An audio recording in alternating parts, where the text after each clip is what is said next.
Hora H do Agro. Oferecimento Ihara. Agricultura é a nossa vida. Ihara. Consórcio Magi, Volkswagen Caminhões e Ônibus.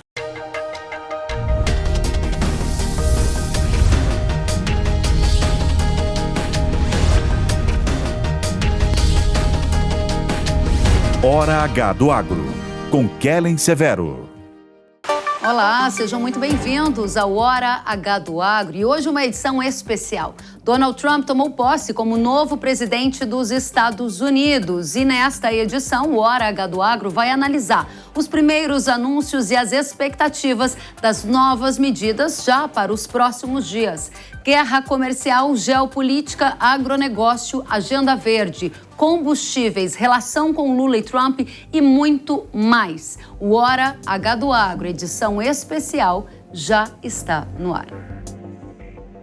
A era de ouro dos Estados Unidos começa agora. Foi o que disse o novo presidente Donald Trump, que tomou posse nesta semana. No discurso, o republicano reafirmou a promessa de colocar a América em primeiro lugar e anunciou medidas que prometem impactar não só os Estados Unidos, mas o mundo inteiro.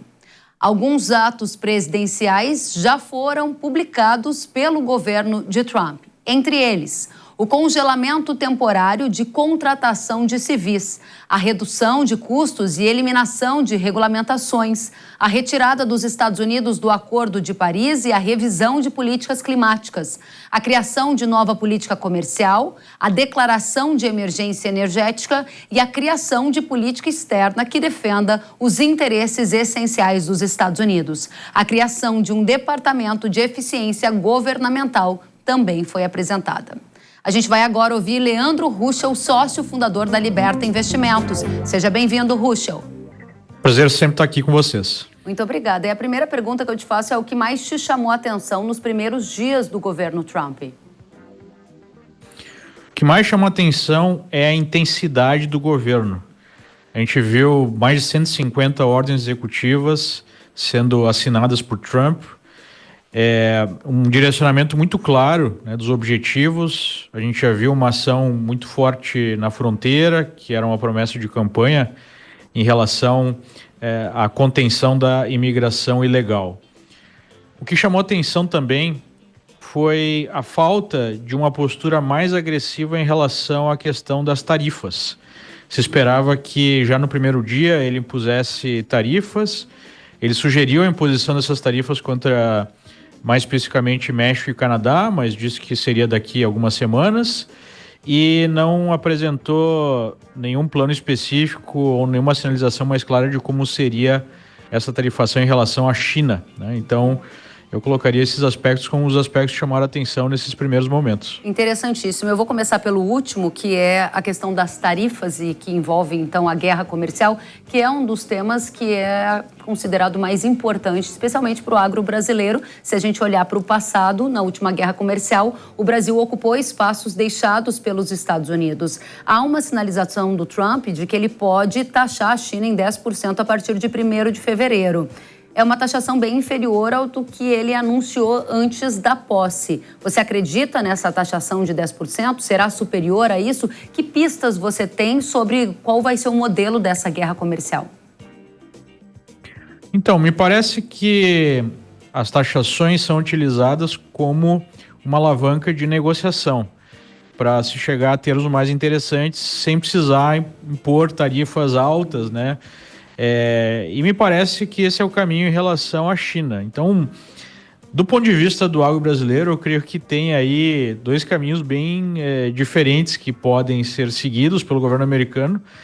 Um que acaba beneficiando o agro brasileiro e outro que pode acabar prejudicando, né? Porque se for alcançado algum acordo a termos interessantes para os dois lados, né, com menor tarifa para a China e com os Estados Unidos exportando mais, ou, né, de alguma forma equilibrando a balança comercial, isso pode significar a compra de soja, por exemplo, da China, aumentando, né, a fatia da venda dos americanos. Então isso seria ruim para o agro brasileiro.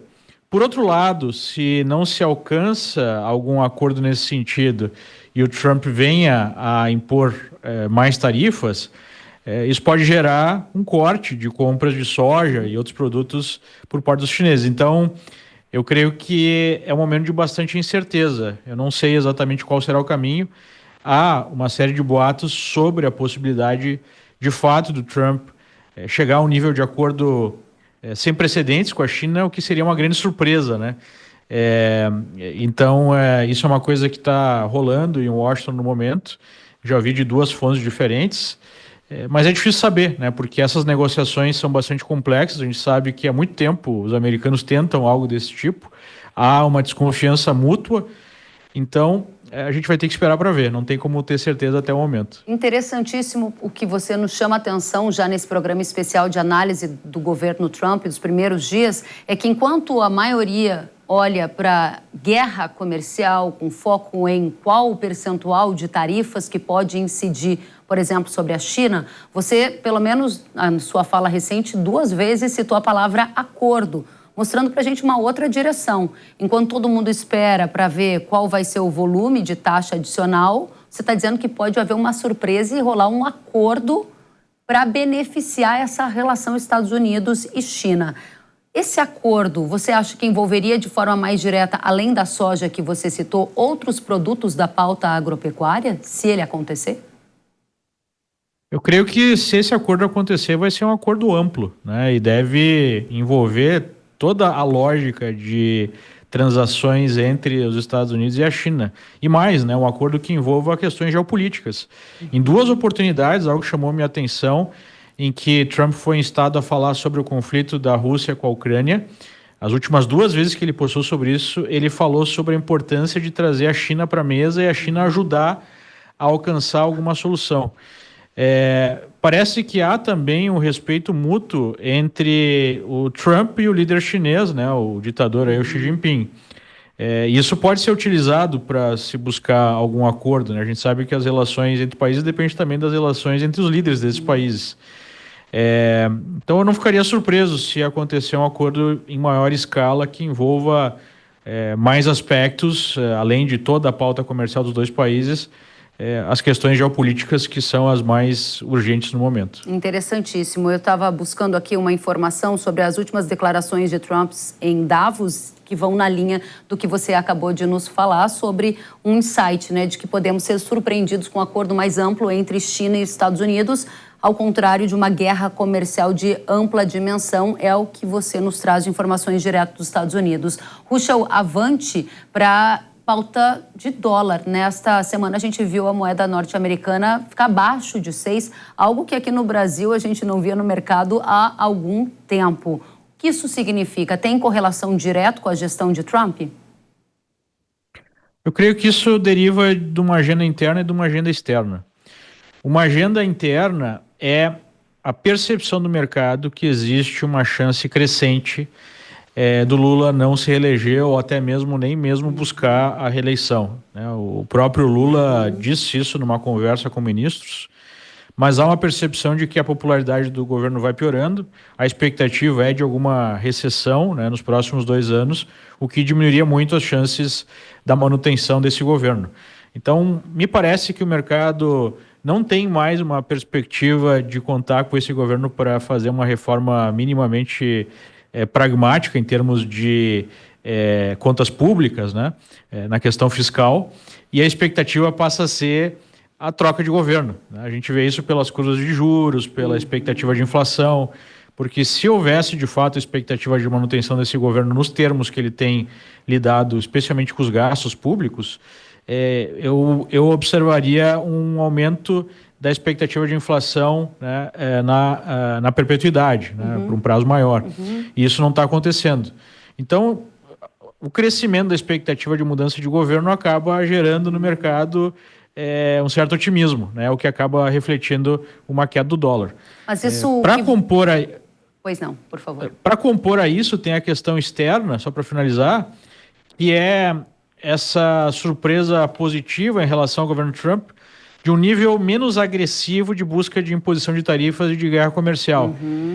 Como o dólar havia se valorizado muito, não só, né, contra o real, mas contra várias outras moedas, apesar do real ter sofrido mais por questões domésticas, isso acaba gerando uma certa movimentação contrária, né, uma certa realização de lucros nesse trade aí a favor do dólar, que acaba ajudando a valorizar um pouco o real, né? Então, acho que esses são os dois principais fatores. Você colocou fator externo, fator interno, e aí a minha pergunta ainda sobre fator interno relacionado a dólar nessa nova era Trump, você disse que o mercado já sinaliza para uma eventual descontinuidade da gestão PT no Brasil para as próximas eleições. Mas antes de melhorar, não vai piorar muito?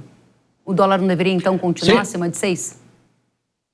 Então, o mercado ele vai precificando curto prazo e longo prazo, né? É claro que no curto prazo o grande stress veio, digamos assim, do desmonte de apostas de que poderia haver alguma reforma fiscal mais profunda.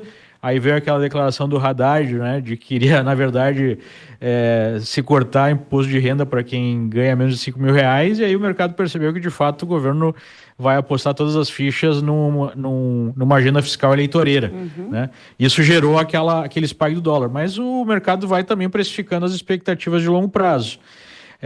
Então, já está no preço, na minha opinião, uma situação da maneira que ela se apresenta, né?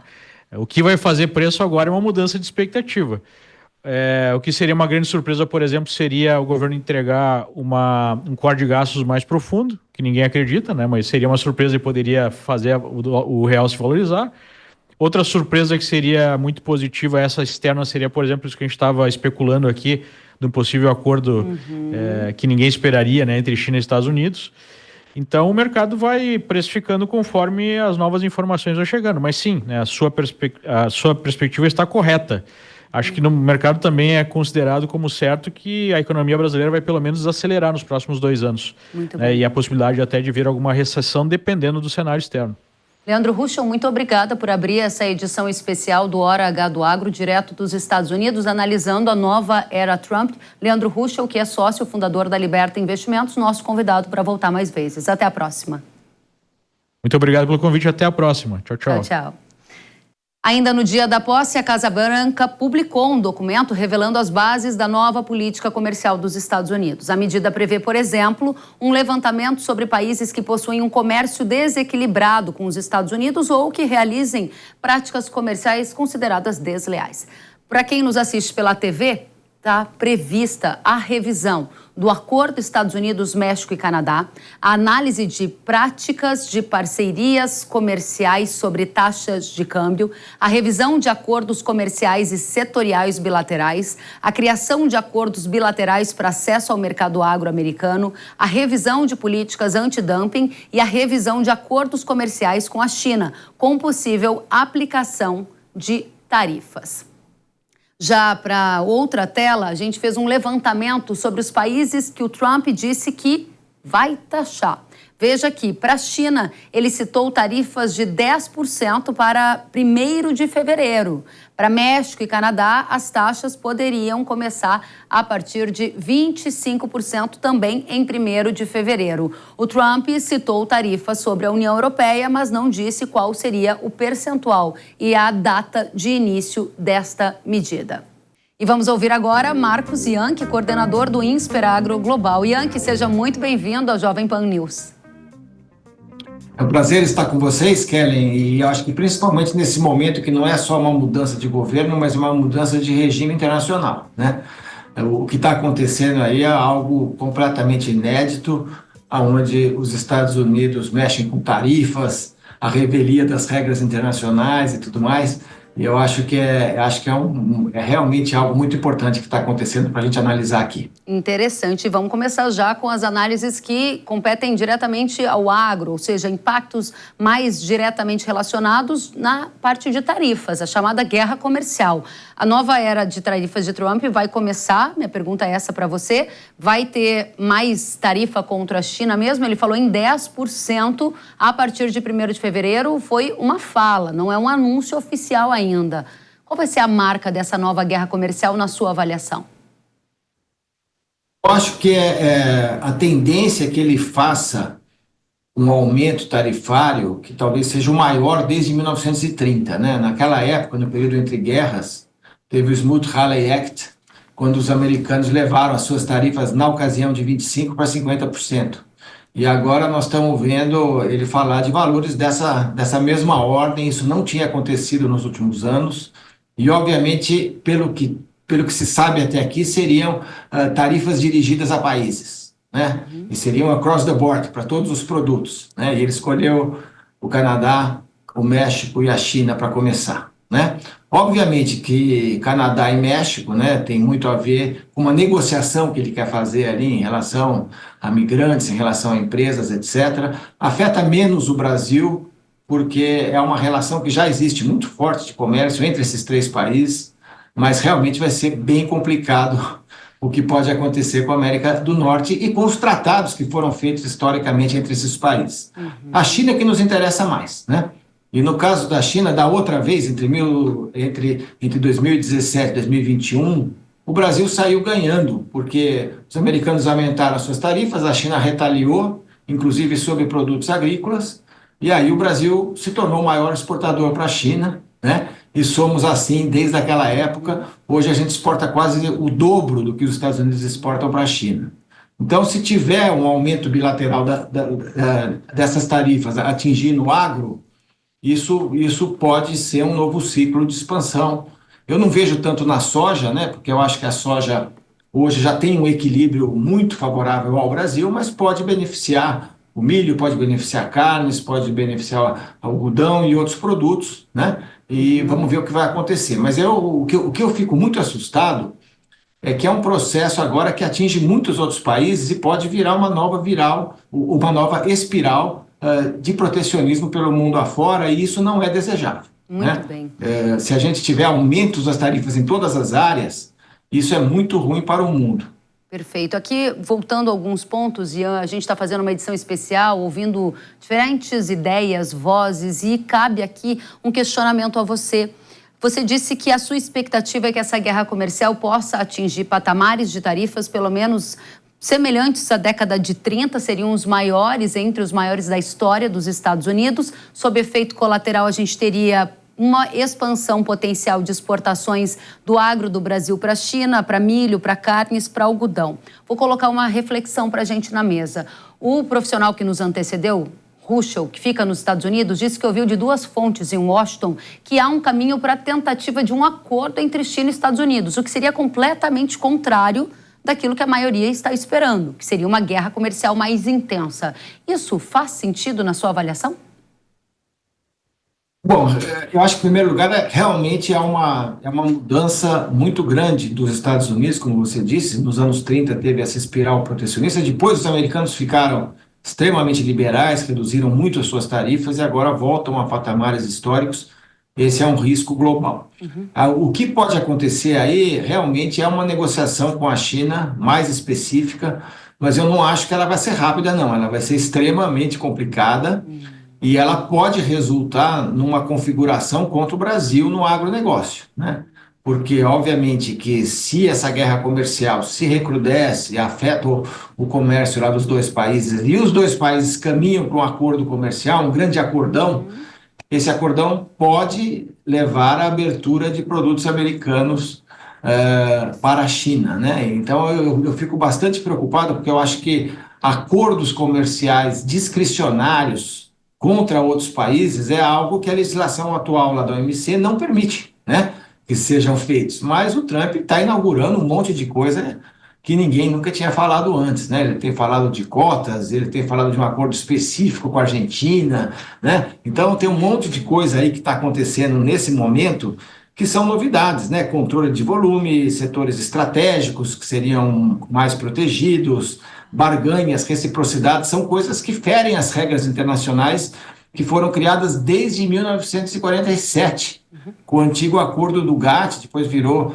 a OMC e agora é uma espécie de lei da selva, é uma espécie de vale tudo, é uma espécie de lei lá do mais forte. Então a gente tem que tomar muito cuidado com esse tipo de acordo, mas eu não acho que isso vai sair tão rápido. Eu acho que vão sair tarifas também pelo lado chinês, E aí vai ter uma conversa que também deve envolver outras áreas, inclusive investimentos, tecnologia e outras coisas mais. Não é um negócio simples, é um mundo completamente diferente do que a gente tinha até agora, Kelly. Interessante. Vou resgatar algo que você disse sobre um eventual acordo, uma aproximação entre Estados Unidos e China, depois de algumas etapas de guerra comercial, que poderiam prejudicar o agro se esse estreitamento de relação acontecer. E aí você foi adiante e disse, também ouviu Trump falando sobre uma aproximação com a Argentina. E, de fato, o presidente da Argentina, o Javier Milei, disse que ele poderia tirar a Argentina do Mercosul se fosse necessário para fechar um acordo bilateral com os Estados Unidos. Nesta nova era que estamos iniciando, a ideologia vai ser um fator para aproximar países comercialmente? O que quer dizer? Estados Unidos mais próximo da Argentina, que é um competidor do agro brasileiro, e Estados Unidos mais distante do Brasil, em função da ideologia do Trump ser muito diferente da ideologia do presidente Lula? Eu acho que é o que está se desenhando, né? A gente já vinha falando do chamado nearshoring e do friendshoring, né? Que é você fazer negócio com aqueles que estão perto e fazer negócio com aqueles que são amigos ideológicos, né? É o que a gente está vendo, certo? A gente está vendo aí toda uma pressão na América do Norte que ninguém esperava, envolvendo também a Groenlândia e a questão lá do Panamá, mais a questão de México e de Canadá, né? E estamos vendo alguns insights sobre essa história lá do friendshoring, quer dizer, uma aproximação lá com o Milei, que levaria até a Argentina a pensar em sair lá do Mercosul e fazer um acordo direto com os Estados Unidos. É claro, vários países já fizeram acordos, o Chile tem acordos, o México e todos esses, né?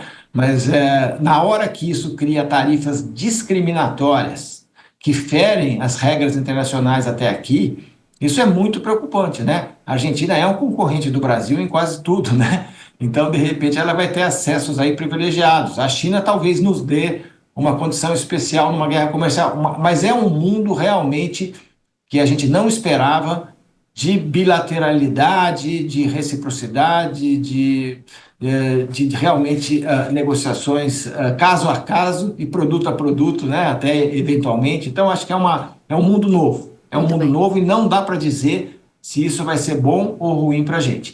Tem uma vantagem da América do Sul, é que a gente está longe das principais regiões lá de conflito do mundo, que agora são América do Norte, Europa e Rússia, né, China e o seu entorno, né? Então a gente realmente não é foco, não é alvo nesse momento das principais preocupações dos Estados Unidos. Mas a guerra comercial pode nos beneficiar ou nos prejudicar, dependendo de como ela for conduzida. Muito bem. Agora, olhando para anúncios ou falas do Trump desta semana, por exemplo, no que se refere a tarifas. A gente aqui já explorou a questão de Estados Unidos e China, benefícios e desafios para o agro nos diferentes cenários colocados. Vamos à frente olhar para México e Canadá. As tarifas que foram relatadas, anunciadas pelo Trump, ainda não oficialmente, mas ocorreram numa fala dele, é que pode chegar a 25%. Para esses dois países. E aí, a minha pergunta é, tem consequência para o agro? O agro pode aproveitar para se aproximar do México, para ter alguma relação com o Canadá? O que você está enxergando de efeito colateral se houver, de fato, essas taxas a partir de 1º de fevereiro? Olha, o que eu acho que existe em termos de agro é que Canadá e México são fornecedores dos Estados Unidos. A relação comercial entre esses três países é enorme. Os maiores clientes dos Estados Unidos hoje não é a China, é Canadá e México, né? É ali que corre realmente 30% do comércio dos Estados Unidos e eu acho que bem mais do que isso no caso de cada um desses dois países. Então, isso vai afetar as relações, porque até aqui eles tinham livre comércio, inclusive com muitos investimentos feitos nesses dois países por empresas americanas, né? Então, eu acho que isso é algo que vai ter uma consequência dentro dos Estados Unidos, inclusive em termos de inflação, né? Em termos de falta de produtos, eventualmente, né? Agora, o que esses dois países vendem para os Estados Unidos em agro não é o que nós exportamos, né? Eles estão muito mais em segmentos ligados a frutas, legumes, enfim, produtos já processados, uma série de coisas, porque eles são como se fossem países já integrados comercialmente, porque já são fronteiras muito mais abertas. No momento que se fecha isso, vai dar um impacto dentro dos Estados Unidos e também nesses dois países. né? Resta saber se isso é relacionado a comércio ou se o Trump está fazendo isso porque ele quer outras coisas como o controle da migração, por exemplo, né? Que ele colocou lá para o México muito claramente. Então existem também outras agendas, isso que é curioso. A gente está falando sobre tarifa aqui, mas a tarifa é para pressionar ações em outras áreas, uma coisa inédita que não se fazia até aqui, né? E que a gente não sabe até quais são as suas consequências dentro dos Estados Unidos em termos de movimentação de pessoas e em termos de movimentação de produtos. Muito bem. Marcos Ianchi, quero agradecer a sua presença nessa edição especial do Hora H do Agro, uma análise sobre a nova era Trump com impactos no Brasil, no agronegócio nacional. O Marcos Ianchi, que é coordenador do Insper Agro Global e nosso convidado para voltar mais vezes. Até a próxima. Muito obrigado, Kelly. Sempre à disposição. Obrigada a você. E um dia após a posse de Donald Trump, o líder chinês Xi Jinping e o presidente da Rússia, Vladimir Putin, tiveram uma conversa por videoconferência. Segundo a mídia estatal chinesa, eles manifestaram o interesse de aprofundar ainda mais a aliança estratégica e chegar a um novo patamar nas relações. Na conversa, Xi Jinping também pediu aos dois países que promovam conjuntamente uma maior cooperação do BRICS e escrevam um novo capítulo de unidade do Sul global. Agora a gente vai tratar de geopolítica na nova era Trump e, claro, efeitos colaterais para a economia do Brasil, para o agro nacional e muito mais, com o Tiago de Aragão, que é diretor da Arco Advice. Tiago, seja muito bem-vindo ao Hora H do Agro. É sempre um prazer, muito obrigado. A gente agradece pela sua companhia e você que estava acompanhando tudo de muito perto na posse de Trump. Para a gente começar, qual é a marca que você acredita que será desta nova era Trump, com base em tudo que ouviu, com todos que conversou nas movimentações dessa semana? Olha, a marca é de um governo voltado para dentro, um governo onde as ações domésticas elas são as principais e têm valor imperativo, e na parte externa é realinhar algumas relações e algumas cooperações e parcerias que existem com alguns países para que beneficiem mais os Estados Unidos. Existe uma leitura diferente do que nós estamos acostumados, não é uma ideia de cooperação, é uma ideia de que outros países precisam de nós mais do que nós precisamos deles, então vamos fazer valer qualquer minuto de atenção que nós damos a esses países, eles têm que dar algo em torno. Então, é uma política nova, um pouco mais isolacionista e com efeitos mais indiretos para outras localidades no planeta. Muito bem. Dentro desse contexto, esse encontro China e Rússia, logo após a posse de Trump, dá que tipo de sinais no horizonte de geopolítica global? Olha, a China, o governo chinês não está insatisfeito com a vitória do Trump, não, nem um pouco. Eles entendem que o Trump ele é mais previsível na forma de negociar, ele é mais transacional. Ao mesmo tempo, o Trump ele enfraquece os próprios aliados, Japão, a União Europeia, o Reino Unido, onde ele argumenta que esses países têm que, algumas vezes, no caso do Japão, até pagar pela presença americana lá. Então, esse tipo de narrativa agrada a China, porque a China, o maior temor geopolítico da China é de ser isolado por um conjunto cada vez maior de países. Se o presidente americano ele cria uma situação que não garante essa unidade ou essa aliança e deixa cada país mais ou menos por si só, isso agrada a China. Então, geopoliticamente, a China entende que a situação com os Estados Unidos pode ficar mais complexa, mas a situação da China perante o resto do mundo pode ficar mais simplificada. Dentro deste contexto de a relação da China com o mundo ficar mais simplificada, como você lê a mensagem do Trump dizendo para a Rússia que ela tem 100 dias para acabar com a guerra na Ucrânia, inclusive fazendo uma ameaça a Putin de colocar tarifas e sanções caso isso não aconteça. Aí a gente avança para desdobramentos na guerra na Europa. Olha, esse tipo de anúncio não resolve muita coisa. Não vai fazer com que a Rússia acelere nada por conta de sanções. As sanções já estão aplicadas. Então, a Rússia ela já está aprendendo a sobreviver baixo sanções. quando ela aumenta o relacionamento com a China, que acaba compensando várias sanções, esse tipo de pressão do Trump tem um impacto zero. Esses 100 dias já era um prazo que já estava sendo tratado antes da vitória do Trump em termos nas tentativas de negociação entre terceiros, a Ucrânia e a Rússia. Já se falavam de 100 dias, já se falavam de maio, mais ou menos, um pouco mais. Então, ele não está trazendo nenhuma novidade, ele está embalando de uma forma diferente. E a Rússia, ela não tem o menor problema em parar com a guerra, desde que ela consiga garantir a manutenção do território ocupado, que é o grande problema que a Ucrânia tem para poder negociar.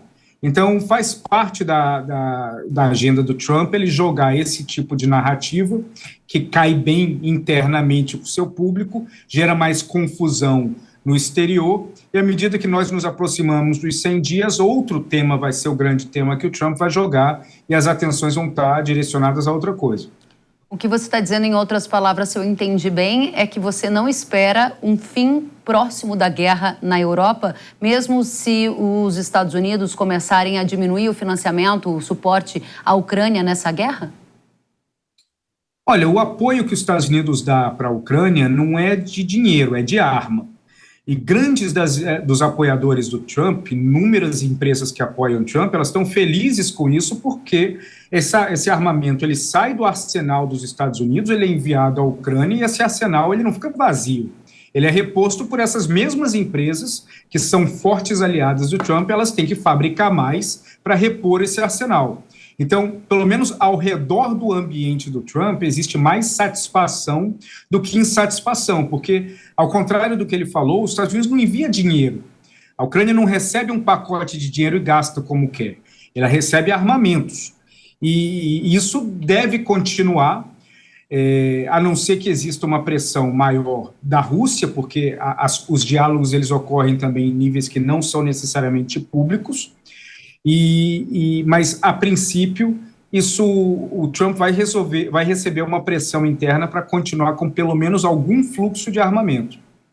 Interessante. Então, para organizar a nossa conversa, num primeiro momento, você sinalizou que entende que a China está relativamente satisfeita com a vitória de Trump, pela previsibilidade que você entende que um governo tem na parte de organização do próprio país, transacional que ele é. Na segunda esfera, você não acredita necessariamente num fim breve da guerra na Europa. E aí a gente entraria na terceira esfera, se eu resumir bem até aqui, Tiago. Exatamente. O aspecto da China, eu agregaria até mais um ponto. A China ela entende que ela pode perder espaço dentro dos Estados Unidos, mas ela também entende que ela pode aumentar espaço em outros locais do mundo. Por exemplo, à medida que o Trump ele apresenta propostas de subsídios a empresas e indústrias americanas, pacote de protecionismo contra empresas e indústrias estrangeiras e corte de impostos, você vai ter grandes multinacionais diminuindo sua participação, digamos, na África do Sul e aumentando a sua participação em Minnesota. Então, esse tipo de aproximação das empresas de volta aos Estados Unidos vai deixar um vácuo no exterior. Uhum. Então, por exemplo, o setor automotivo é um de que uma empresa vai perceber que vale mais a pena ampliar uma fábrica em Minneapolis do que na África do Sul. E aí onde a China enxerga um mar de oportunidades à medida que os Estados Unidos se torne tão atraente para empresas americanas que o mundo vai ficar mais vago para que as empresas chinesas ocupem espaços anteriormente ocupados por empresas americanas. Entendido. Agora, avançando para outra discussão que envolve os aspectos da geopolítica, sobre Groenlândia e Canadá. Enquanto Trump ele assinava alguns decretos, ele afirmou que os Estados Unidos precisam controlar a Groenlândia para garantir a segurança internacional. Porque há interesse nessa região e pode haver algum movimento militar dos Estados Unidos em relação a essa área? O interesse não é novo, o interesse é bastante antigo. O Ártico é uma dos maiores locais de disputa de uma guerra fria, até com um trocadilho ali entre as grandes nações, a China, a Rússia, os escandinavos, os Estados Unidos e o Canadá. Todos eles têm uma participação interessante no Ártico, têm investimentos pesados no Ártico e a Groenlândia tem um papel chave nisso. Agora, eu não espero nenhuma movimentação militar em relação a isso, nenhuma. Por quê? O próprio Trump, no livro dele, ele fala de uma forma muito clara. Quando você estiver negociando com alguém, você pede algo surreal, algo muito além do que essa pessoa vai te oferecer. Nas palavras dele no livro. E aí você vai conseguir negociar algo bom, menor, mas a dinâmica vai estar a seu favor. Então, eventualmente, o que pode acontecer os Estados Unidos não vai invadir a Groenlândia, mas os Estados Unidos eles podem eventualmente ampliar a sua participação militar dentro de um acordo firmado entre Dinamarca e Estados Unidos, porque a Groenlândia é um território dinamarquês. Muito bem. Agora, sobre o Canadá, no começo desse mês, o Trump fez uma postagem em uma rede social que mostrava um mapa dos Estados Unidos junto do território do Canadá como se fossem uma única coisa, um único país. O que isso significa na sua visão? Esse tipo de coisa é jogar para a torcida, é uma ação de rede social. Obviamente, abala muito um dos parceiros mais fiéis e leais que os Estados Unidos têm. É absolutamente desnecessário, porque você tem uma aliança com o Canadá que ela é quase de irmão. O Canadá é um dos principais apoiadores dos Estados Unidos em tudo que os Estados Unidos faz no mundo, desde a área de inteligência até áreas militares. Então, esse tipo de ação ele só gera um antagonismo e uma antipatia da população canadense em relação aos Estados Unidos, porque a pessoa tem que ser muito desinformada para não perceber, dentro dos Estados Unidos, que o orgulho do canadense em ser canadense é muito grande. Muito bem. Dentro desse cenário que você está trazendo sobre Estados Unidos, Canadá, que a gente está olhando para a Groenlândia, que a gente está olhando para a Rússia, China, para embalar tudo isso, Tiago, efeitos para o agro na nova geopolítica sob a era Trump. A gente ganha ou a gente perde, tratando de agronegócio brasileiro, para a gente encerrar? Olha, o Trump, ele, dependendo das políticas que ele está desenhando, se ele tiver uma política, se ele realmente cumprir o que ele fala, que é uma política de corte de impostos, de subsídios, de aumento de tarifas e de diminuição e de deportação de trabalhadores ilegais, o efeito disso é um efeito inflacionário. Isso gera inflação. Se isso gerar inflação, isso vai gerar um aumento na taxa de juros. Inflação nos Estados Unidos e aumento de taxa de juros nos Estados Unidos é um tema problemático para a economia global. Então, nesse aspecto, pode ser ruim para o Brasil. O Brasil não produz nada que é complementar dentro do agro aos Estados Unidos. Nós competimos muito com os Estados Unidos. O que vai acontecer é que, à medida que os Estados Unidos criar um antagonismo com México, com Brasil, com a União Europeia, seja com quem for, a China vai se aproveitar dessa situação e vai ampliar as suas parcerias e o seu relacionamento com vários países, inclusive com o Brasil. Inclusive, existe conversas já em determinadas áreas do governo chinês sobre a possibilidade de aumentar a importação agrícola de alguns países-chave como resposta a determinadas ações que o governo Trump poderia ter. O Brasil pode estar nesse bolo, certamente. Então, isso colocaria o Brasil mais próximo da China do que dos Estados Unidos. Tiago de Aragão, diretor da Arco Advice, muito obrigada por participar conosco dessa edição especial do Hora H, cobrindo a nova era Trump. Volte sempre, é muito bem-vindo. Sempre um prazer, muito obrigado. Até a próxima. E depois do intervalo, você vai ver os impactos da nova era Trump em produtos do agro, como soja, milho, carne bovina e mais, os efeitos do novo plano de Trump nos preços de combustíveis aqui no Brasil. A gente volta já.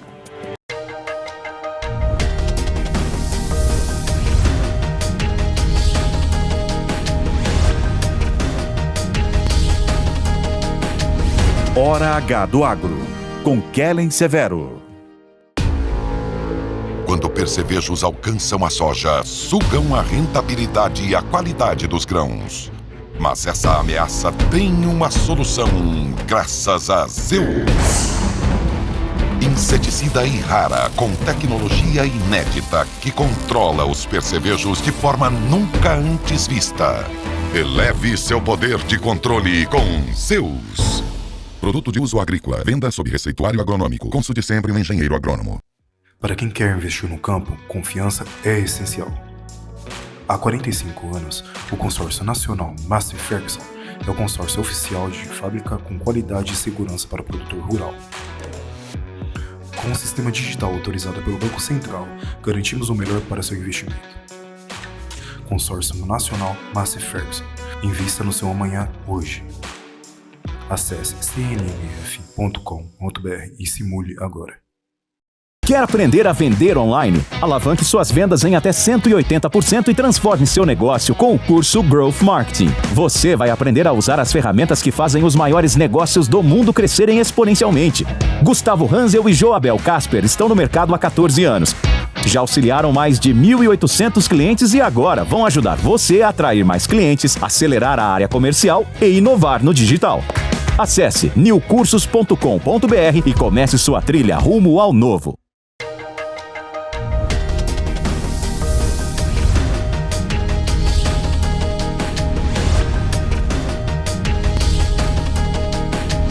Hora H do Agro, com Kellen Severo. Estamos de volta com Hora H do Agro aqui na Jovem Pan News.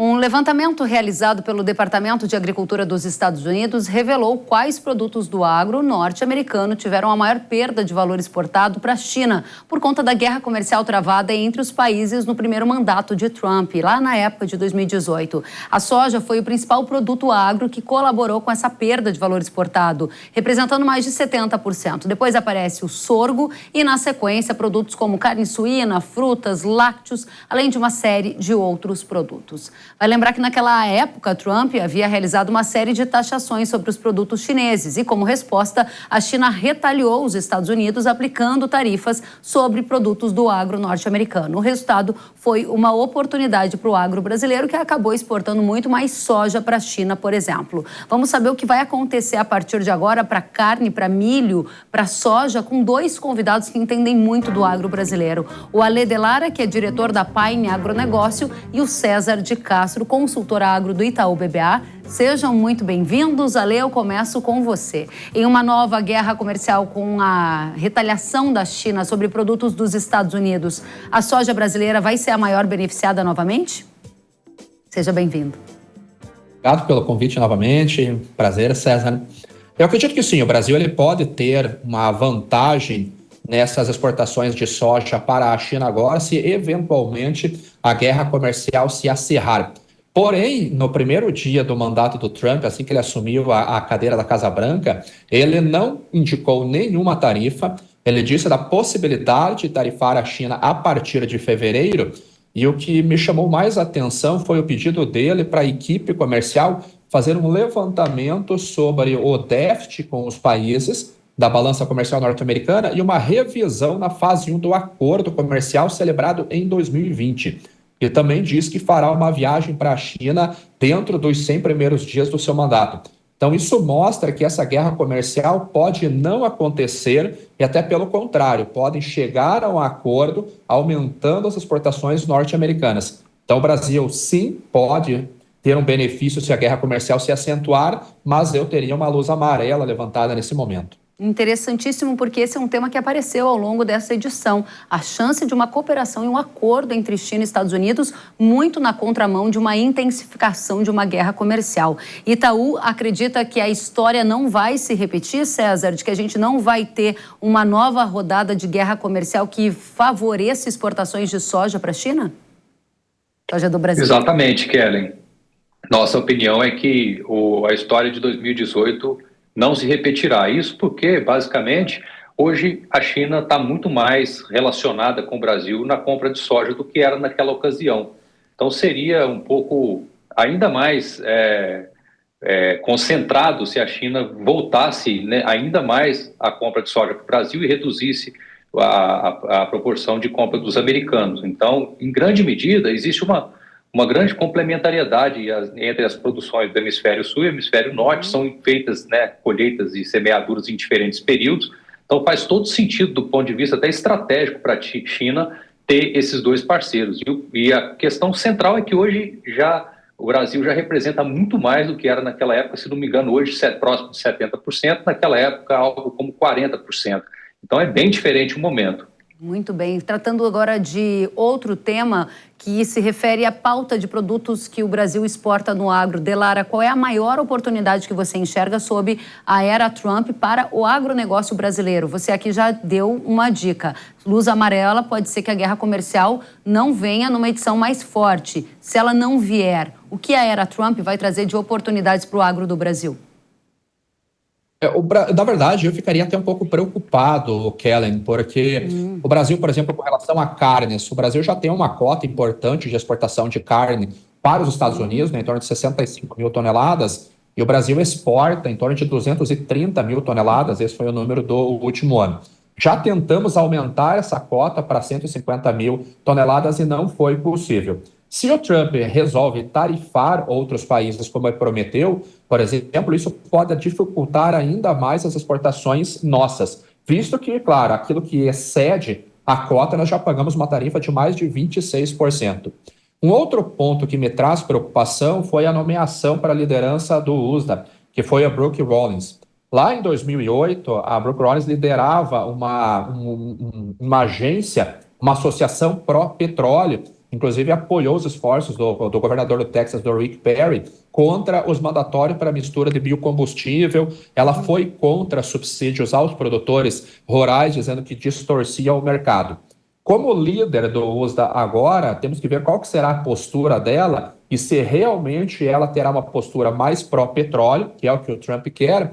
Isso poderia reduzir a obrigatoriedade de uso de biocombustíveis e deixaria mais milho norte-americano disponível para a exportação, que acabaria dificultando as exportações brasileiras, ainda mais se o trade war não acontecer e chegarem a um acordo com relação à China. Então, eu teria assim, uma luz amarela com relação às exportações do agro devido a essas políticas do Trump. E vai depender de como que os nossos ministérios vão abrir novos mercados, vão fortalecer acordos não só com a China, mas com a União Europeia, com o próprio Canadá, com o México, para abrir mercados onde a gente possa, talvez, suprir uma eventual ausência da China pontual em algum produto. Muito bem. Você, César, enxerga a oportunidade ainda para as exportações de carne do Brasil para os Estados Unidos numa era Trump, não é? Eu enxergo, Kellen. Eu acho que o contexto momentâneo, né, da pecuária americana, de redução da produção, o ciclo pecuário deles está diferente do nosso, né? Eles estão com uma previsão de menos produção de carne esse ano, próximo, esse ano de 25 e possivelmente 26 também. Então, isso sugere que o espaço do Brasil deveria pelo menos ser mantido, né? Faz bastante sentido pelo momento. Não creio que isso mudaria as forças, né, da pecuária americana. E, ainda que seja extra cota, é possível que esses volumes se mantenham. Então, não me surpreenderia um bloqueio nesse momento da pecuária americana, com a produção bastante baixa e os preços bem elevados. E o Brasil tem disponibilidade e é um dos poucos candidatos a poder apoiar a produção americana, né, que a carne bovina é bem importante lá para o consumidor. O Delara tratou de biocombustíveis. Qual é a sua visão sobre a política de biocombustíveis do Trump com efeitos ao agro do Brasil, César? Grandes impactos, né, podem vir, dado que o Trump tem esse viés bastante pró-fóssil, né, como o Ale comentou.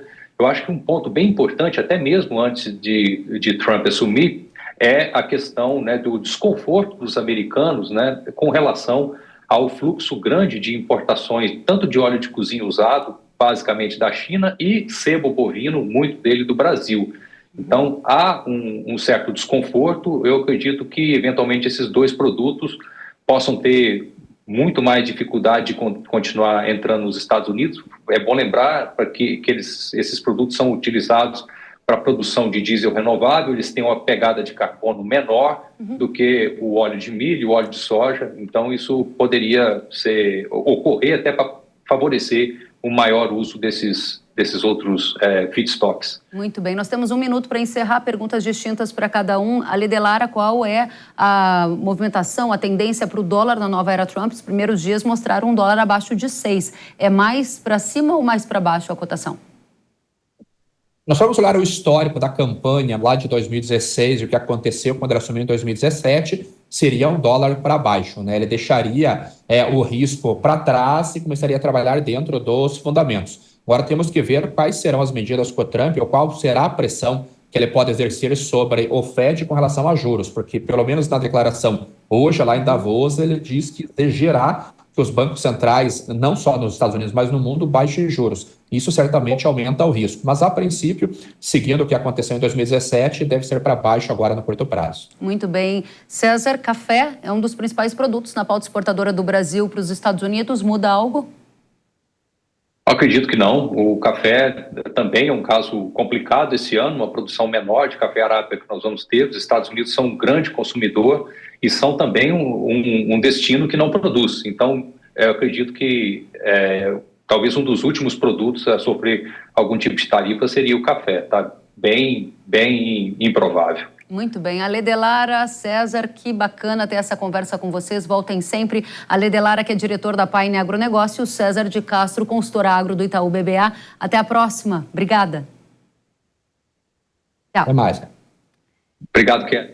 E uma das primeiras ações de Donald Trump, agora presidente dos Estados Unidos, após a posse, foi uma declaração de uma emergência nacional energética. Ele prometeu elevar a quantidade de petróleo e gás produzido no país e disse que os Estados Unidos vão elevar a quantidade de energia exportada ao mundo. Depois do discurso, o petróleo reagiu, o preço da commodity no mercado internacional fechou o dia em queda e isso, claro, traz repercussões também para o mercado aqui no Brasil.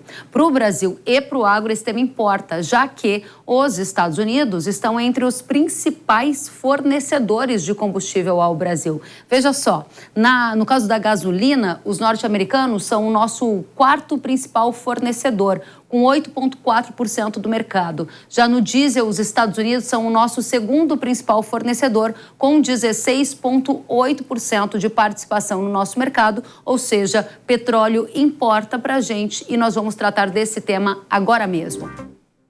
O Pedro Rodrigues é diretor do Centro Brasileiro de Infraestrutura e está conosco para dizer se a gente vai ter diesel e gasolina mais baixo ou mais alto na nova era Trump. Pedro, seja muito bem-vindo à Hora H do Agro. Olá, Kelly, é um prazer falar com vocês no Hora H do Agro. Obrigada a você e a pergunta é essa. Trump tem dado sinalizações de que quer aumentar a produção de petróleo, fazer acordo com a OPEP para diminuir o preço do petróleo. Isso significa que o diesel e a gasolina no Brasil vão ficar mais barato a partir de 25? Olha, Kelly, se a gente pegar todas as medidas, né, até agora anunciadas, inclusive os discursos, né, de campanha do presidente Donald Trump, ele tem uma política, como você até colocou com os convidados anteriores, de tarifação de produtos, né, que entram nos Estados Unidos. E essa tarifação, junto com o problema da imigração e as medidas com a imigração, são medidas inflacionárias para a economia americana. Porém, né, ao contrário, ele quer incentivar, né, a produção de petróleo, tornando o barril do petróleo mais barato, não só para os americanos, mas para o mercado global, medida contrária do que aconteceu no governo de Joe Biden, quando a produção de petróleo americana foi diminuída, ou seja, foi proibido explorar petróleo em terras federais e por aí vai, além dos subsídios que o Joe Biden concedeu para as energias renováveis. O Trump é o contrário, ele quer botar energia barata para os Estados Unidos. Energia barata significa mais petróleo. Porém, os Estados Unidos ele é grande produtor de petróleo. Então, se essa produção aumenta, ele tem sim a capacidade de baixar o preço do petróleo também no mercado global. E nesse sentido, o preço de petróleo mais barato significa, por uma variável, combustíveis mais baratos no Brasil. Porém, outra variável dos preços dos combustíveis, que isso aqui é muito relevante, é o câmbio. Então, apesar do barril do petróleo ter uma tendência de queda nesse médio prazo por essas políticas do Donald Trump, a gente tem que olhar como a nossa moeda vai se comportar. Nesse momento, a nossa moeda está mais, a volatilidade e a causa do aumento, ela é muito mais interna do que externa, né? O Brasil está aí enfrentando problemas fiscais que têm causado desconfiança dos investidores e afugenta, né, a moeda norte-americana do nosso país, levando o câmbio aí a 6 ou andando próximo ou mais de 6. Então, essa equação entre preço do barril do petróleo e câmbio é que vai determinar o preço dos combustíveis nessa nova era Trump.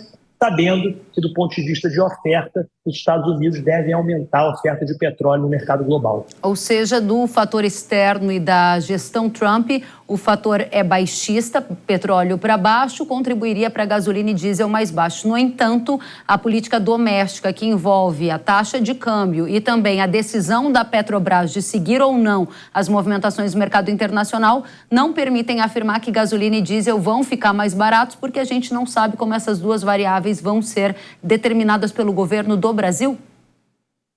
Exatamente isso, Kelly. Tem uma questão muito importante que eu não mencionei, você acabou de colocar, que é a política de preços da Petrobras. A gente está colocando que no mercado internacional, baixa do preço do petróleo é um preço de combustível mais barato. Porém, a nova política de preço, chamado abrasileiramento do preço, não traz essa transparência. Então, o consumidor brasileiro ele não sabe quando a Petrobras vai baixar ou subir o preço do combustível. Nesse momento, por exemplo, a gente está falando aqui, o combustível no Brasil está sendo vendido mais barato, com uma defasagem até bem alta, do que no mercado internacional. Então, como a gente não tem essa transparência, a companhia hoje, a Petrobras, que é o agente dominante na venda de derivados de petróleo no Brasil, não segue mais a tendência do mercado internacional, fica a interrogação, além do preço do câmbio, a interrogação de quando e como a companhia vai repassar possíveis aumentos ou quedas no preço do combustível no mercado internacional para o nosso mercado interno. Muito bem. Pedro Rodrigues, diretor do Centro Brasileiro de Infraestrutura, muito obrigada por estar conosco nesta edição especial do Hora H, avaliando a nova era Trump. Volte sempre. Obrigado, Kelly. É um prazer falar com vocês sempre. Igualmente, até a próxima. E agora eu tenho um recado para você. As plantas daninhas que crescem junto com o milho estão com os dias contados. Isso porque a mais moderna tecnologia de controle já está à disposição do seu milharal.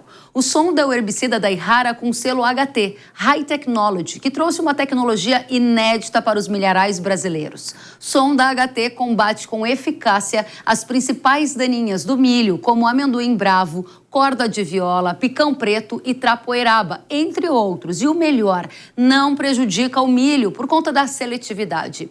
Essa solução é recomendada para o manejo das plantas daninhas em pós-emergência. Com efeito residual, o Sonda HT proporciona menor perda por lixiviação, além de ter uma fácil aplicação, sem precisar adicionar óleo. Conecte o seu milharal à evolução do controle de daninhas e delete a preocupação com a mato-competição aí da sua rotina. Saiba mais sobre Sonda HT no site yara.com.br ou no QR Code que está aparecendo na sua tela. O Hora H do Agro de hoje fica por aqui. Obrigada pela companhia. Até a próxima. Tchau.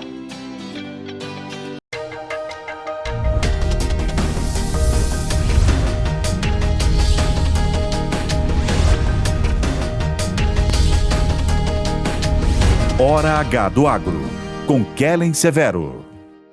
Hora H do Agro. Oferecimento. Yara, agricultura é a nossa vida. Yara. Consórcio Magi, Volkswagen Caminhões e Ônibus. A opinião dos nossos comentaristas não reflete necessariamente a opinião do Grupo Jovem Pan de Comunicação. Realização Jovem Pan News.